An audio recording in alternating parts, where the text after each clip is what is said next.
अब यहाँ बैठे रहते हो, पूछा जाए भाई कौन लक्ष्मी नारायण बनेगा, किस नंबर का बनेगा, तो हाथ तो सब उठाई देते हो। अरे भाई लक्ष्मी नारायण ही बनेगा या राम सीता भी बनेगा? बाबा तो बता ही दिया है। जो लक्ष्मी नारायण जैसा नंबर के बनते हैं वो फिर राम सीता भी उसी नंबर के बनते हैं, और उनके जो बीज रूप बाप हैं वो भी तो उसी नंबर में बाप बनेंगे ना, कि नंबर बदल जाएगा। तो ये सीढ़ियां हैं 84 जन्मों की, इन पे तुम समझा सकते हो है कि भाई अपनी सीढ़ी देख लो है। तो ऐसे ऐसे कर देते। तो बात बुद्धि में बैठेगी तो खुशी भी रहनी चाहिए ना, कि हाँ भाई ये भी करें आकर के, अच्छा तो भी तो ऊंच तो बन सकते हैं ना। वो पाप कट जाएगा। अगर वो याद ही नहीं है तो पीछे क्या बनेंगे, क्या याद नहीं है? अपनी आत्मा का जो पद है, माला में क्या नंबर है, वो बुद्धि में आएगा ही नहीं, याद ही नहीं आएगा, तो पीछे क्या बनेंगे? तो बाबा ये युक्ति बताते हैं, क्या जैसा लक्ष्य वैसे लक्षण आते हैं।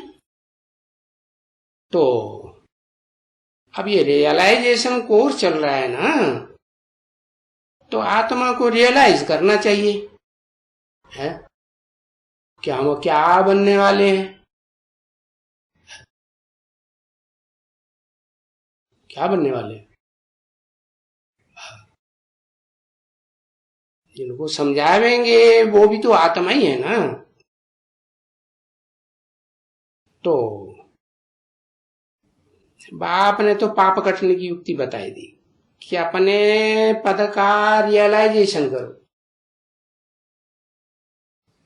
कि मैं कौन आत्मा हूं इस षष्ठी रूपी रंगमंच पर है, मेरा ऊंच से ऊंच पार्ट क्या है। तो लक्ष्य बुद्धि में आवेगा, है? वो सीट मिलेगी तो सेट हो जाएंगे, है? और सीट ही नहीं मिलती, बुद्धि में बात आती ही नहीं, तो फिर सेट कैसे हो जाएंगे। तो बाबा बाबा बाबा मुख से तो करती जाए ना तुम, तो तुम बाबा बाबा करते करते अंदर से हिर जाएंगी। तो फिर अंदर में तुमको याद आएगा, क्या बाबा ये हमारा बाबा और ये हमारा वर्षा,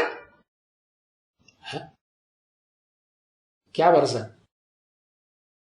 बुद्धि में बैठेगा कि ये बाबा और बाबा वर्षा हमें कौन सा देते हैं, ये बुद्धि में आ गया कि ये हमारा वर्ष है। तो बार बार बुद्धि में आवे ये बाबा और ये वर्ष, परंतु ये भक्ति में क्यों, ये चित्रों के आगे जाकर के क्यों बैठ जाते हैं, तपस्या करने के लिए है। चित्र तो जड़ है ना,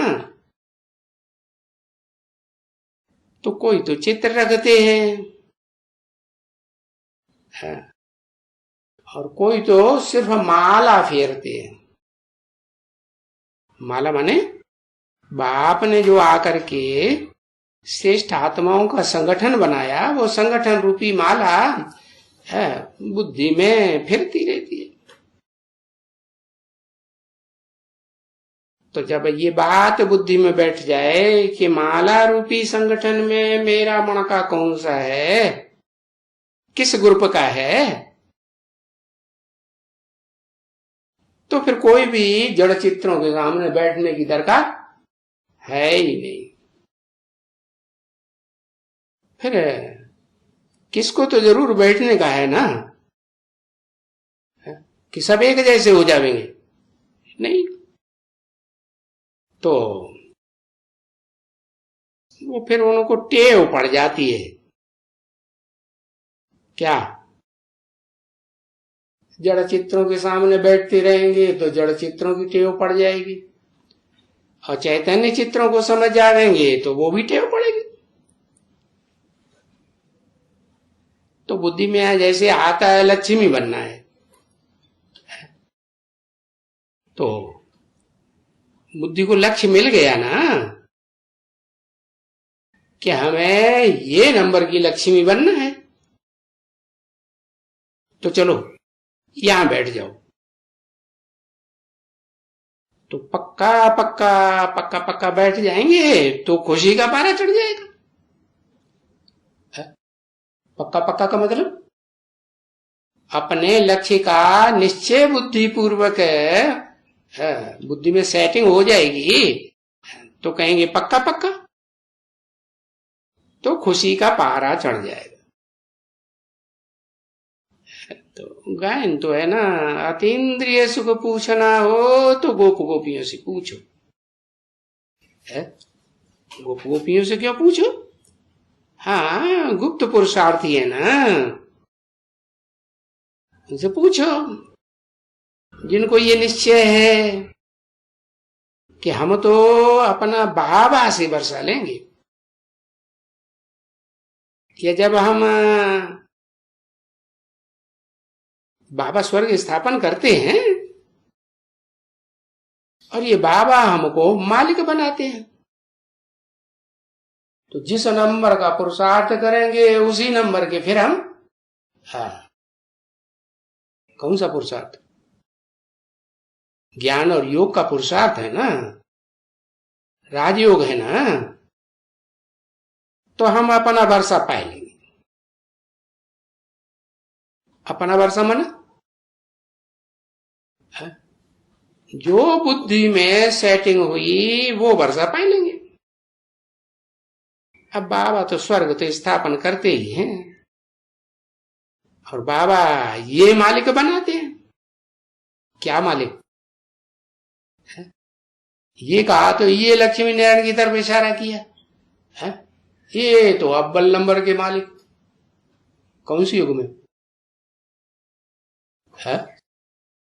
हाँ बताओ कौन सी युग में? एक अक्षर लिख दो। है?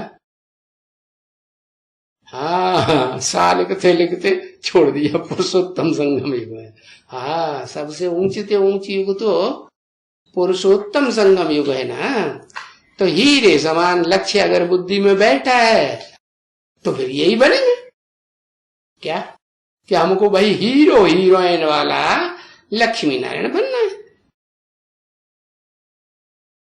तो बाबा कहते हैं ये गुप्त पुरुषार्थ की बात है। तुम्हारा दान मान पद सर्विस सब गुप्त। तो ये बात अतीन्द्रिय सुख की न गोप गोपियों से पूछो, जिनको ये निश्चय है कि हम तो अपना बाबा से वर्षा लेंगे, और जब हम वर्षा लेंगे तो बाबा हमको ये मालिक बनाते हैं। अब बुद्धि में सेटिंग हो गई, कौन से नंबर का मालिक बनाते हैं?